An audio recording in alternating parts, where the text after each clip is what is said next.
Accessing peace. Existing without violence, with the ability to calmly resolve conflict. Downloading love. An overwhelming, deep, positive affection towards others. Activating liberty. Living your life as you see fit without infringing on the lives of others. I'm Darryl Perry. I'm the chairman of the Libertarian Party of New Hampshire, which is the third largest and the fastest growing political party in the state.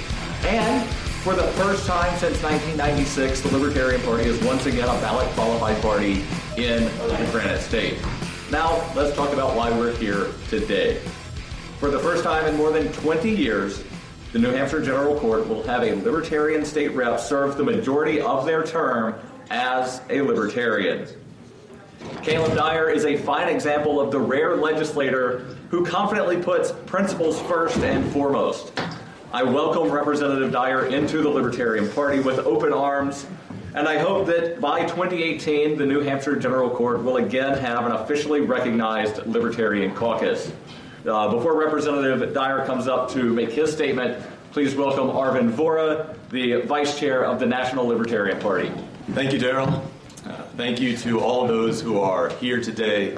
Thank you to those who are watching this on Facebook, who are watching this through the blogs, members of the press, those of you assembled here. Thank you for being here today to witness an important moment in libertarian history.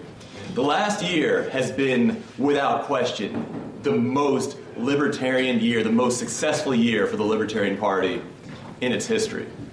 We've had more registrations. Our numbers of supporting and donating members has skyrocketed. The number of people running for office has gone up to levels that I've never seen before. And today, even though it's snowing outside, I have amazing news that I'm so proud to be part of. Today, for the first time that I can remember, we're going to have two sitting Libertarian state legislators. And he's no soft Libertarian, let me tell you that, for those of you who are wondering. No. Caleb Dyer is a real Libertarian. He's a voluntarist Libertarian. He's somebody that talks about, that fights for the real principles of real Libertarianism. He's already been working to recruit more people and to lead them as Libertarian candidates in this coming election cycle. I want to speak a little bit about courage, because it takes a lot of courage to do what Representative Dyer is doing today. It is not an easy thing to switch based on principle from an old party to a rising and growing party. It is a rare thing to see, and it's something that takes a formidable amount of courage. He's fought to make sure that New Hampshire remains the live free or die state. It is my great pleasure, and it is my honor to introduce Representative Caleb Dyer and welcome him to the Libertarian Party. Thank you very much.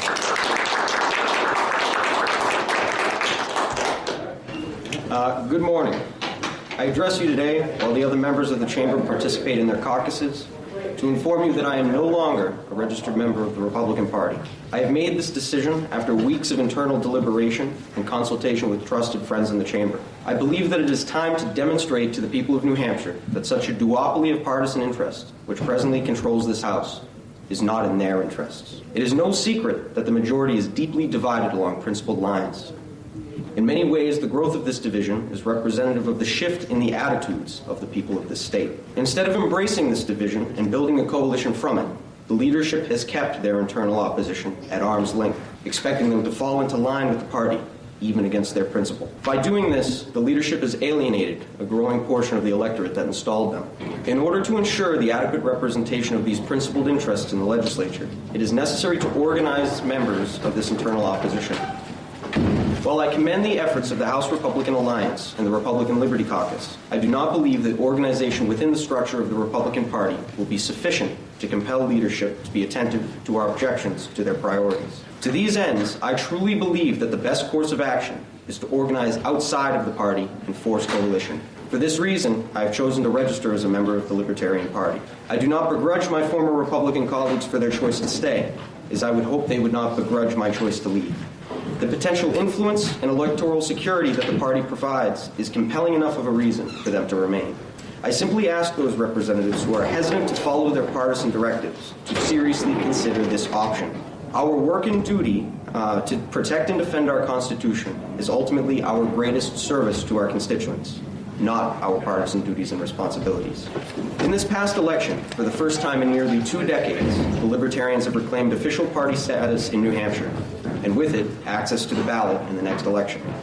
This fact should be seen as a warning to the members of the majority that their constituency is slowly but surely growing discontent with their increasingly partisan representation. For elected Republicans like myself, who have libertarian leanings, this is truly a golden opportunity to establish ourselves as a viable alternative and become advocates for principled, classically liberal policy. If we do not take advantage of the gift this disenfranchised segment of the electorate has given us, we will surely return to find internal opposition even less willing to coalesce. Over the next 2 years, we will be working hard to prove that people who want to get involved do not need to choose between being principled or effective. We hope that in 2 years' time, our perseverance will inspire hundreds of people across the state to submit themselves to their peers as libertarian candidates. Because at the end of the day, it is we the people who are the masters of the state. Whenever the ends of government are perverted, public liberty is manifestly endangered, and all other means of redress are ineffectual. The people may, and of right, ought to reform the old or establish a new government. The doctrine of non-resistance against arbitrary power is absurd, slavish, and destructive to the good and happiness of mankind. And I'll take any questions. Yeah, who's going to flip next? Unfortunately, it doesn't appear that there will be anyone. There might be, but as of right now, no names can be dropped. Representative Dyer, will your priorities change at all now that you're a Libertarian representative? Do you have any new goals to tackle? No, the priorities will be pretty much the same. I ran on no policy points. I only ran on principle points on my website. And when I went up to people's doors, that's about all I talked about. So all policy proposals are going to pretty much remain the same. I already had a list of what I'm going to introduce next year. I already knew what I was going to introduce this year. So nothing's going to change in that respect. But in terms of engagement with constituents, that will change. I'm certainly going to be a lot more aggressive because they need to know. One of the facts about New Hampshire is that very few people know who their representatives are, and if they do know, they don't really know what they're up to. So that was my mission when I ran. I wanted to bring that information to the forefront because it's critical that people do know those things. So I'll be much more aggressive in terms of engaging my constituents and letting them know, hey, I'm third party. This is what I'm up to. Because even if they disagree with me, that's much more valuable for them to know and disagree with me than for them not to know and me just get away with anything. Thank you very much for coming. It's great to be a member of the Libertarian Party. Are you sick of government lackeys who say you didn't build that? Are you tired of elitists who think you need a government permission slip for everything? Everything you do is an A to B conversation, and the government should see their way out of it. Create true free markets by adopting the BIPCOT No Government License. The BIPCOT No Gov license allows use or modification of any product, service, or software except by governments or government agents. Go to BIPCOT.org. That's Bravo, India, Papa, Charlie, Oscar, Tango.org. In 1999, Darryl W. Perry began a search for traditional values, which led him down a path to the ideas of liberty. He tells the story in A Rebel's Journey, My Path to Liberty. Of the book, Dr. Brian Sovereign says, sometimes it's funny, and sometimes I think it's crazy, but it's always authentic. Find A Rebel's Journey, My Path to Liberty by Darryl W. Perry on Facebook, read reviews on Amazon, ask for A Rebel's Journey wherever books are sold, or visit arebelsjourney.com. Hi, this is Davi Barker from ShinyBadges.com, and you're listening to Peace, Love, Liberty Radio with Darryl W. Perry. Welcome to Peace, Love, Liberty Radio, online at fppradio.com. Yes, I know, there was a first segment. What was that, you might be asking? Well, I'm glad you asked, because this is the Ask Me Anything episode. That, the opening of the show, that was the press conference that happened on Thursday, February 9th, in which Caleb Dyer formally announced that he has left the Republican Party and joined the Libertarian Party, thus giving the Libertarian Party 2 sitting legislators, one in Nebraska, a state senator where they have a unicameral legislature. They call it the Senate. And in New Hampshire, we now have a sitting member of the Libertarian Party serving the majority of his term as a Libertarian. First time in over 20 years that an elected state rep in New Hampshire will be serving the majority of their term as a Libertarian. So I'm thankful for Caleb for joining the Libertarian Party. And of course, I was at that press conference. That's an edited version of the press conference. The link for the full video, where it's actually about a 12-minute video, that link will be in the show notes. You can watch it at your leisure. Since this is the Ask Me Anything, let's jump into the questions. And it's one question in two parts. The question says, a service dog will help my son tremendously, but the fee to get one plus the travel required for training is astronomical. What is the best way to raise funds, and is it worth it? Well, these questions I think are actually asked in the opposite order. So I'm going to answer the latter question first. Is it worth it? And that is something that I can't answer for you. You really have to answer for yourself. However, I can kind of provide some assistance in helping you make that decision. And again, the questioner did say that it is expensive, and based on my research of this, yes, it is. There's a page on a website called Healthy Paws Pet Insurance, where they have 5 interesting facts about service dogs. I'm not going to read all 5. I'm only going to read the one about the expense, which is item number 3. They say a service dog goes through intense and expensive training. A service dog must have training specific to its handler's disability. So there's not just here's a service dog that has gone through Service Dog Academy, and that service dog can service or act as a service dog for anyone. No. There's unique training based on the specific disability that the person has. Examples include this from Healthy Paws Pet Insurance. They say examples include warning handlers with medical conditions like diabetes and epilepsy, providing a comforting presence to those with PTSD and autism, and safely obeying commands from blind or deaf handlers. Many handlers prefer to train their own service dogs rather than purchase them, tailoring training to their specific needs. Like many groups, they say Canine Companions for Independence, which is a nonprofit organization, begins their dogs' trainings from puppyhood. I think that should be begin, but nonetheless. Future service dogs are placed with volunteer puppy raisers who are charged with fully socializing the dogs to sights, sounds, smells, and other distractions.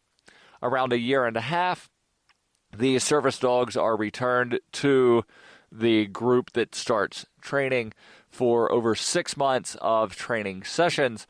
Obedience, retrieval, different environments, and handling of the dog are all included in a reputable service dog training program. Well, let's get to the cost. They do mention that here. Because of the lengthy and intense training, somewhere 1 to 2 years it sounds like, purchasing a service dog can be pricey, anywhere from $15,000 to $50,000. And service dogs are not covered by health insurance. Service dog expenses can be deducted from your taxes, and they say there are other ways to defray cost. Which leads us to the first part of the question of what is the best way to raise funds to cover the somewhere between $15,000 to $50,000 cost of getting a service dog.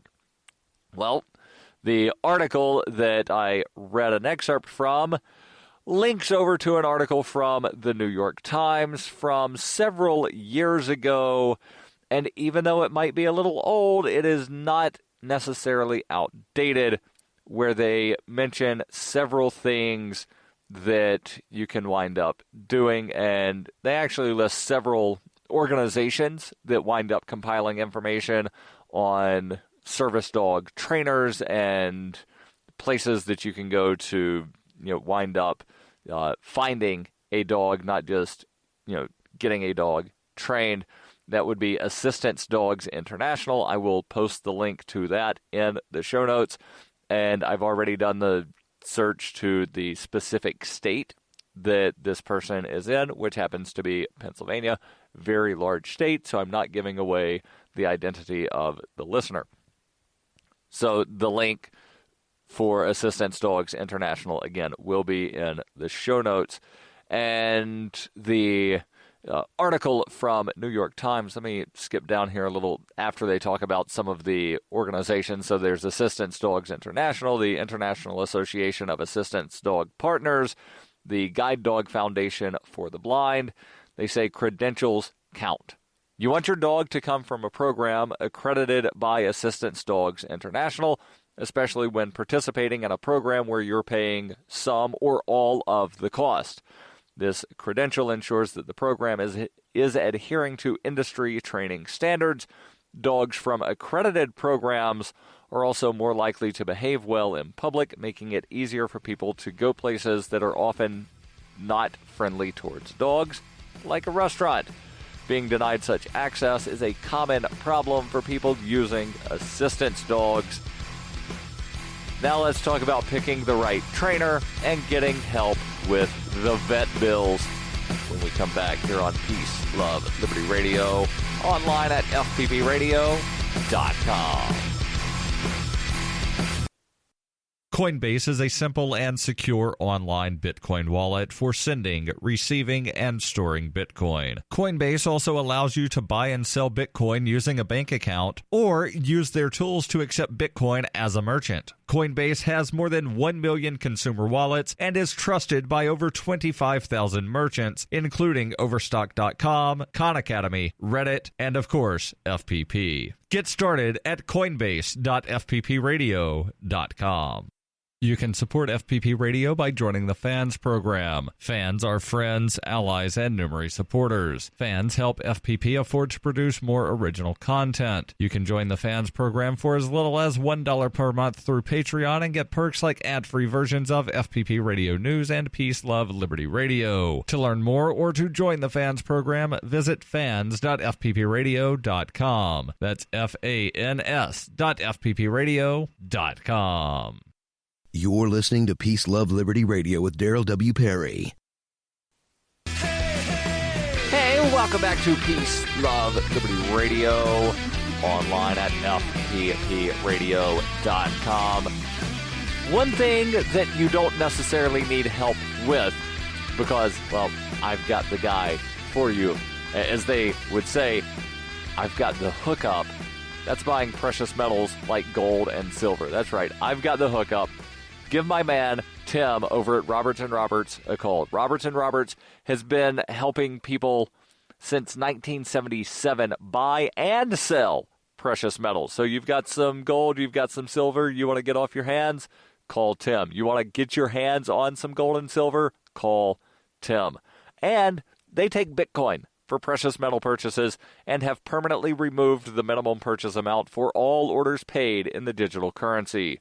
So call Roberts & Roberts today for knowledgeable advice on buying and selling precious metals and a forward-thinking approach to new technologies. 800-874-9760. That's 800-874-9760. Or visit online at rrbi.co. That's RRBI, as in Roberts & Roberts Brokerage Incorporated, rrbi.co.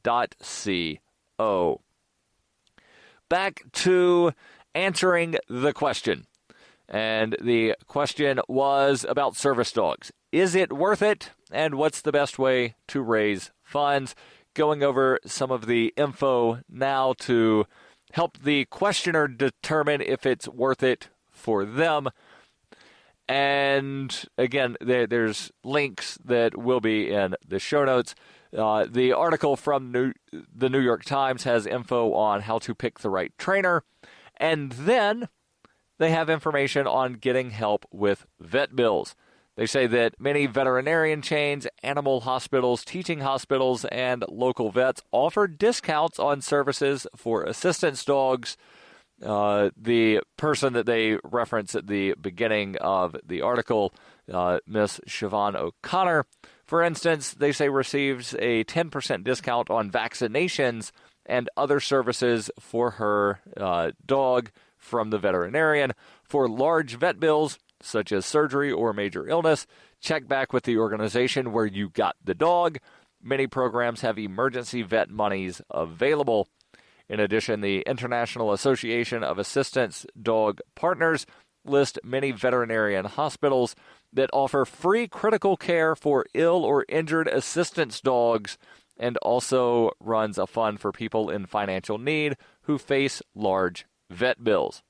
So there's that, but I believe the question was more how to raise money to wind up actually being able to afford the somewhere between $15,000 to $50,000 needed to get the service dog, not to wind up taking care of the service dog. And, well, the U.S. News actually has a page titled How to Raise Money for Medical Bills, and this is basically a medical thing. So let me skip down here to some of their suggestions, and the first one that they have listed is basically the first thing that popped into my mind is consider crowdfunding. They mention GoFundMe. They also mention something called GiveForward.com, which is not one that I am familiar with, but apparently it's been used in other situations. Specifically, what they mentioned here was to raise money for the victims of the Boston Marathon bombing. There are other crowdfunding sources out there that wind up allowing you to raise money. And a lot of times, if it's a very good cause like this would be, people are more apt to give than if it's donate money so I can take a vacation. Because people, I honestly believe that people, for the most part, are kind-hearted and they want to help one another, but they want to help those. Help me take a vacation is a lot different from somebody saying, help me take care of my child. And so I definitely think considering crowdfunding is worth it. They then mention some other more unique things, where they say raising money is more challenging than it looks. Yes, social media is amazing, but perhaps there are many people on Facebook and Twitter with their own agendas, or because consumers still feel cash-strapped in the post-recession economy, it takes some serious reaching out to get people to donate. The article from U.S. News mentioned someone that they've mentioned previously that was raising money. This person says that they were able to raise more money with off-internet events like a live auction versus the online crowdfunding, and says that if she does another round of requesting money, she's going to get a few people to help her. Quote, just like any other sales endeavor, the more people you contact, the more response you get. But also, I just bring in other people to help avoid burnout, and you can encourage each other. It would be a lot easier. And then they say, don't be afraid to just ask for help, but be sure to say thank you. There's another website, and I'll post the full article from U.S. News in the show notes. There's another article from Fundly where they have 15 effective fundraising ideas for health and medical expenses. And, of course, they mention the online fundraising. The first thing that they list here is host a fundraising walk. Many walkathons are organized to raise money for a medical cause. Larger research institutions usually set up and promote these fundraisers. However, if you want to set up a small-scale community fundraiser walk for your particular medical expense, you can definitely do so. get in touch with friends and family members who have supported you in the past and ask if they would be willing to participate. They say you can charge an admission fee, sell merchandise. Stay tuned. There's more. Are you tired of governments murdering people around the world? Stop using their money. There is an alternative. Bitcoin is a stateless, free market, non-political currency. Bitcoin cannot be inflated or controlled by any government. By using their money, you are helping the state. Stop doing it. You have an incredible alternative available now. Learn it, use it, spread it. Get started with Bitcoin at weusecoins.com. That's weusecoins.com. Why do they hate us? Is libertarianism compatible with Islam? Davi Barker answers these questions and more in Voluntary Islam and Other Essays. He advances the voluntarist cause with analysis of the confluence of values between Islam and libertarianism, as well as contemporary movements from the Tea Party to the Arab Spring. Voluntary Islam by Davi Barker is available from Amazon.com and all major bookstores. You're listening to Peace, Love, Liberty Radio, online at fppradio.com.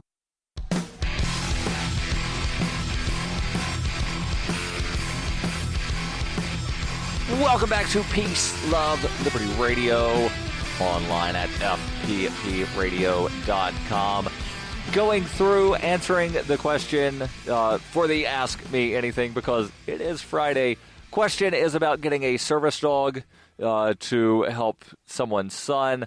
First question, is it worth it? Second question, what's the best way to raise funds? Going through that list now, and of course I will power through this since we are in the final closing moments. So online fundraising, hosting a fundraising walk, host a hospital breakfast, they say. They also say try a Pennies from Heaven fundraiser.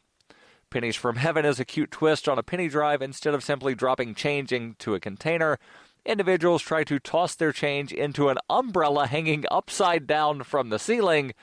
This fundraiser can even be made into a competition to see whose umbrella ends up with the most money. While this will not bring in tens of thousands of dollars, which is what's needed for a service dog, it is an easy way to raise a little bit of extra money to cover the cost. You can also reach out to local vendors in your area, try to get together a coupon book, sell those, host a community yard sale, sell lunch. Now, the legality of doing that will differ from location to location. They say host a potluck raffle, teach a class, host a karaoke night, sell handmade cards, make flower arrangements, charity auctions, write letters, and this is, writing letters specifically to people asking them to donate. And the final thing on the list is a silent auction. Now, silent auctions require you to wind up, organizing some larger event generally, but that is definitely a good way to bring in some extra funds. And I don't think that what they're saying here is do only one of these. Several of these you could do in conjunction. So have the silent auction and the charity walk or the fundraiser walk. Have that GoFundMe going on at the silent auction / fundraising walk. Do a Pennies from Heaven. A lot of times various businesses will allow people to host fundraiser events at their locations as well. Hopefully I sufficiently answered the question. And don't forget, every Friday I answer your questions. Send those over to ama@fppradio.com. No matter how strange the question might be, not that these were particularly strange today, but no matter how strange they are, I will answer those. ama@fppradio.com. The podcasts of FPP Radio are licensed under Copy Heart. We believe that copying is a form of flattery and do not abide by the copyright laws. Those laws serve to restrict the flow of ideas which no one can really own. Copying is an act of love. Love is not subject to law. If you enjoy the show, consider joining the Fans program and get perks like ad-free versions of Peace, Love, Liberty Radio and FPP Radio News, and also get a copy of the monthly newspaper FPP News. To learn more or to join the Fans program, visit fans.fppradio.com.